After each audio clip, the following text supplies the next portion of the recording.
Buat kalian yang lagi cari tryout SNBT dan ujian mandiri untuk masuk PTN, kita punya solusinya. GEP Media menyediakan tryout SNBT dan ujian mandiri untuk beberapa PTN ternama di Indonesia. Mulai dari harga 10.000, kalian sudah dapat ribuan soal prediksi, video pembahasan, dan ada kelas online juga loh. Yuk daftar sekarang! Kita bahas soal pertama, pemisahan yang tepat yang dapat dilakukan jika teks di atas ingin disajikan menjadi dua paragraf adalah kata kuncinya dia memisahkan menjadi dua paragraf, berarti kamu cari ide pokok yang berbeda yang ada di dalam paragraf ini gitu ya. Berarti ada dua bahasan di sini. Nah, berarti kita cek dari kalimat 1 sampai dengan kalimat 4, teman-teman. Kalau kalian sudah baca dengan seksama gitu ya, di sini disebutkan seperti apa resistensi terhadap kafein gitu ya.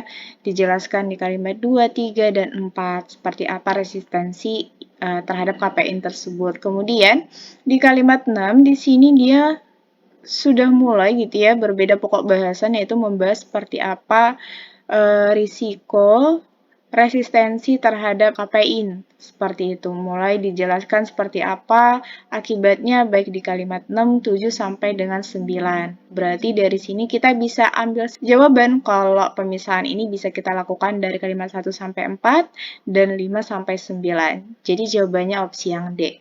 2. Hubungan antara kalimat 7 dan kalimat 6 pada teks di atas adalah, di sini ada kata kunci selain itu yang menunjukkan konjungsi penambahan informasi, teman-teman. Jadi, kamu langsung aja jawab option yang A, penambahan. Kalimat tidak logis dalam teks di atas adalah kalimat tidak logis berarti kalimatnya tidak masuk akal, bagian dari ketidakefektifan kalimat ya. Jadi kalau kamu cek kalimat 1 di sini sudah logis karena disebutkan katanya di sebuah kota kecil yang terletak di tengah pegunungan terdapat sebuah taman kota yang menjadi tempat favorit gitu ya. Ini masuk akal, kemudian kalimat 2 juga sama gitu ya, begitu juga dengan kalimat 3. Jadi yang tidak logis di sini ada pada kalimat 5, katanya tidak hanya itu, grafiti-grafiti yang melukis dinding-dinding taman juga merusak tampilan taman yang indah. Tentu grafiti-grafiti tidak bisa melukis gitu ya. Nah, jadi itu bentuk tidak logis atau tidak masuk akal. Berarti jawabannya adalah opsi yang D. Soal berikutnya, penggunaan huruf kapital yang tidak tepat pada kalimat tersebut adalah di sini disebutkan Dinda membawa oleh-oleh pisang Ambon, jeruk Jember, dan gudeg Jogja. Penggunaan kapital di sini sudah tepat hanya untuk kata Dinda saja gitu ya. Nah, jadi yang awal kapital aja untuk nama. Kemudian di sini pisang Ambon, jeruk Jember, dan gudeg Jogja tidak menggunakan kapital. Kenapa? Karena pada dasarnya ketika kamu menulis geografis dan menyatakan suatu jenis gitu ya. Nah, jadi ini nggak usah dikasih huruf kapital.